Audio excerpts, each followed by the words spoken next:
Welcome to the Fourth and Fast Break podcast. I'm your humble, delighted, and always blessed host, Joshua McCain. Today's episode, we'll be talking about NBA free agency and also why advanced analytics are so low on Jaylen Brown, and is LeBron James worth the wait, WAIT, or the wait, WEIGHT? We'll start off with LeBron first. LeBron James is heading into year 24. He's about to be 42 come December 30th. So before the season ends, he will be 42 years old. According to his agent, Rich Paul, this is not going to be a quick decision, most likely. It's probably going to be more of a how many days he's going to make us wait. So let's start with the WAIT wait. Are teams willing to wait it out? Are teams willing to build a roster conducive with what LeBron's really want? And LeBron James has said, or according to his agent, he has said that he wants happiness and he wants to win a championship. Now, I will go on to a little bit later on what teams I believe can bring him those two. But for LeBron James, being able to wait on LeBron James, it's a little bit different now because this is no longer in my prime LeBron James. This is no more I can carry a team by myself LeBron James. Now, he did a really good job. They beat Houston in 6 last year in the playoffs. When Luka went down, Austin Reeves was out for the first 2 games of that series. The Lakers, they looked really good. And he looked like not the same old LeBron James, but he was still playing at a really high level. Just not what we expect out of LeBron James. Now, I think teams are willing to wait on him, WAIT, like the Timberwolves and the Philadelphia 76ers, because they have made their big moves already. They made Sixers, they went and got Jaylen Brown, and then the Timberwolves went and got LaMelo Ball from the Charlotte Hornets. So those two teams I know are willing to wait on him to make a decision. Now you have other teams that are out there, and they're saying he's linked to Cleveland, but they still have to re-sign James Harden, and James Harden is still waiting around because everybody, knows he's a foregone conclusion. He's going back to Cleveland, so he's just waiting around to sign his deal. But I've been waiting on what LeBron's going to do, and this process probably needs to hurry up a little bit more because James Harden is just not going to sit out there, and not field any other calls. I don't believe. Who knows? I don't believe that James Harden is just if some other team's willing to give him, what James Harden wants, which is most likely a $35+ million deal, are the Cleveland Cavaliers willing to wait out LeBron James? You have other teams. They said 27 teams have contacted. We know 27 teams are nearly in it. Rich Paul went on his show with Max Kellerman, said that every team that he had circled around. I think he had New York, all the realistic possibilities: New York, Dallas, Minnesota, Philly, Cleveland. I don't remember the other team that was on there, but he had the realistic options of where LeBron should go, or where he can go and where he fits. And LeBron James, starting with fit, LeBron James he's not a 3-point shooter. So he's not really just a great off-the-ball player. He's not as good as a cutter as he once was, because in his prime, LeBron, his basket cuts were probably the best of any, probably the most physical basket cuts. If guys going baseline, he's coming from the wing, he's cutting physically and violently, and he's putting a dunk on you so you get out the way. He doesn't do that as fast anymore. He still will cut, but he doesn't do it as fast anymore. So what LeBron James really brings to a team, and I think he can still bring a lot. He can bring another ball handler, a guy who can get everything situated, get the offense situated. He was wanted to be him. The Lakers wanted him to have a third option role last season. However, Austin Reeves got hurt for that time. He got hurt, and Austin Reeves was playing by himself because LeBron and Luka were out to start the year. Well, LeBron comes back. Reeves goes down, and now it's just Luka and LeBron. So LeBron's basically, he's a second option now. But the Lakers wanted him as a second or third option on that team, and then Austin gets hurt later on in the year, and now LeBron's back to first option LeBron James. I don't think you want a 42-year-old LeBron James to be your first option, probably at any point of the season where you need, consistent wins. But now if it's like a shortened time where it's like 2 weeks or so that's about 7 to 8, 9 games. Okay. But if it's a month or two and LeBron's just there and he's your number one guy, ball handler, scorer, rebounder, you're in trouble, because that's not LeBron anymore. That's not what he does, and that's not what you want him to do. You want LeBron to be a tertiary part of the equation and not the primary part of the equation. So I wanted to go to the teams that I thought he would be a good candidate for. I'm going to start with the fifth team I think he'd be a good candidate for. And I'm going to start off with the Minnesota Timberwolves. Now, Minnesota and Ant, I know the things are coming out, the sources saying, oh, he could grow frustrated with the team because of what they've done or the lack of what they've done.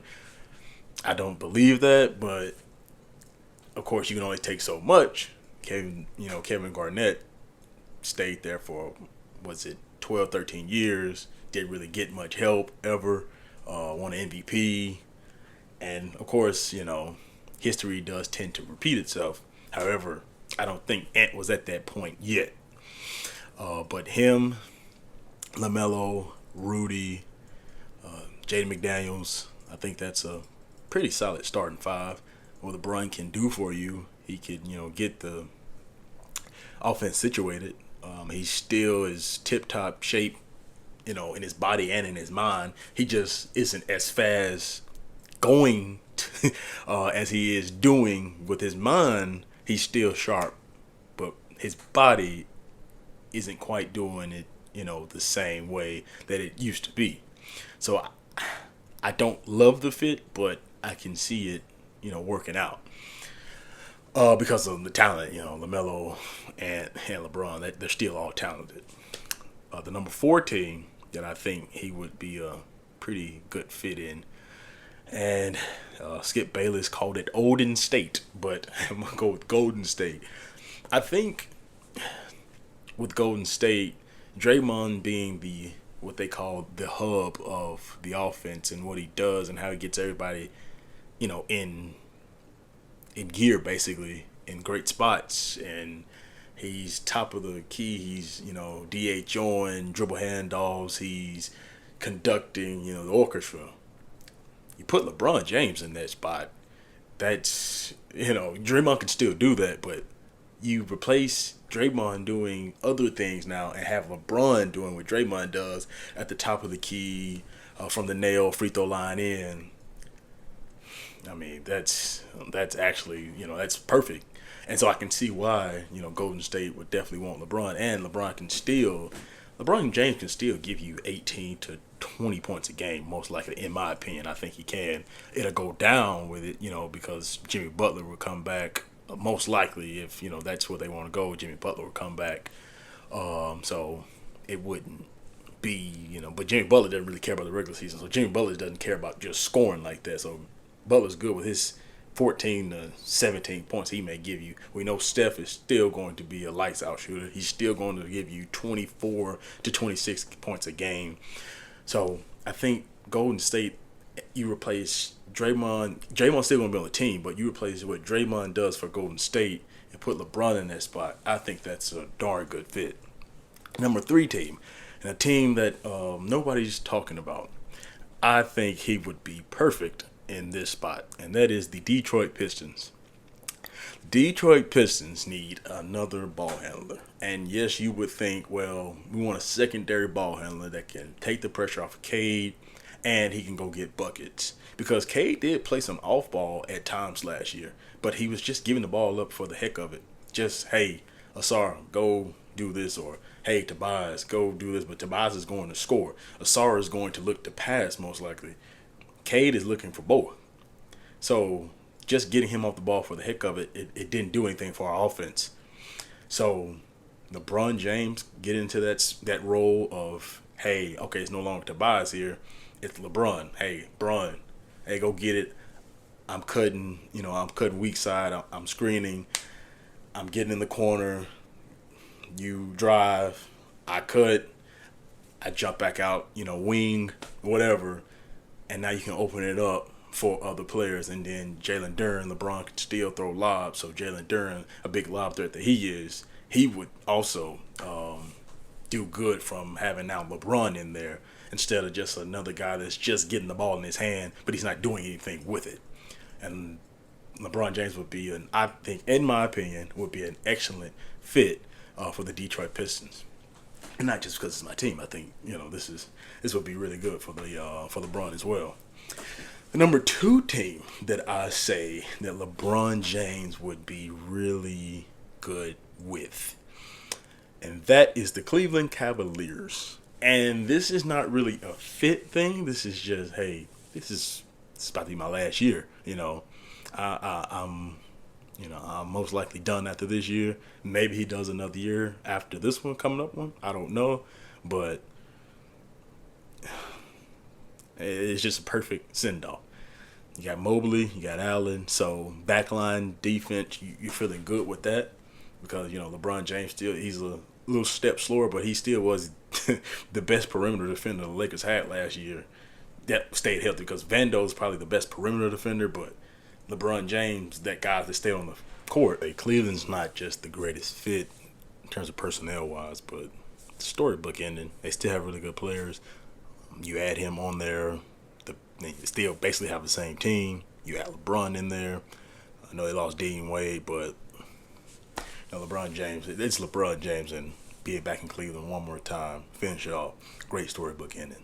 Then my number 1 team, because I'm going off of what LeBron says of happiness and being able to win a ring. And the team that has won the offseason so far has definitely been the Philadelphia 76ers.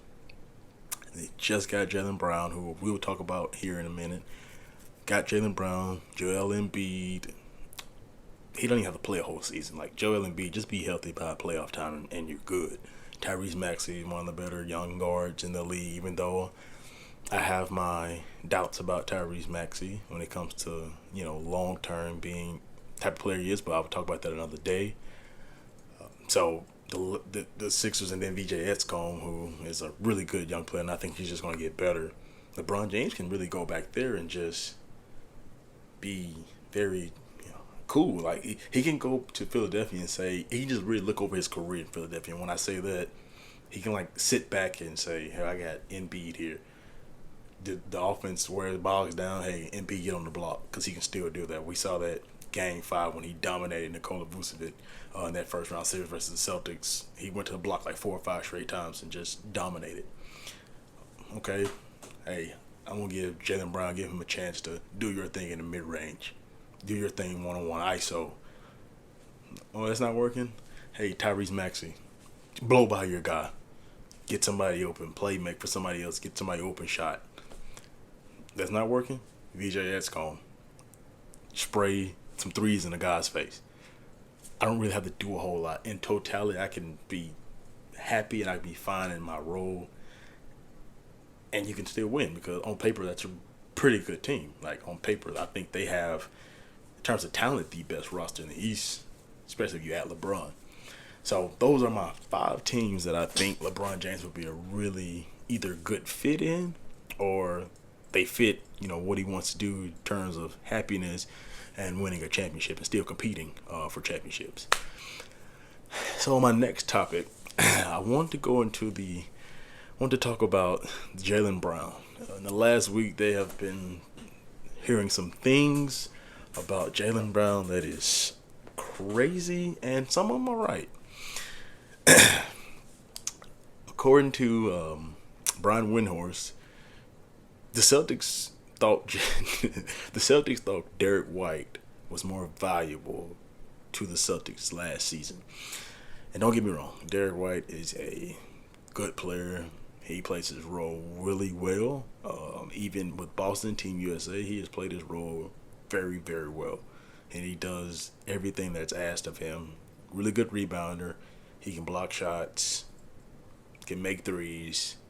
Not the greatest creator, but Derek White is a championship contending team darling. Like he does a lot of good things for Boston.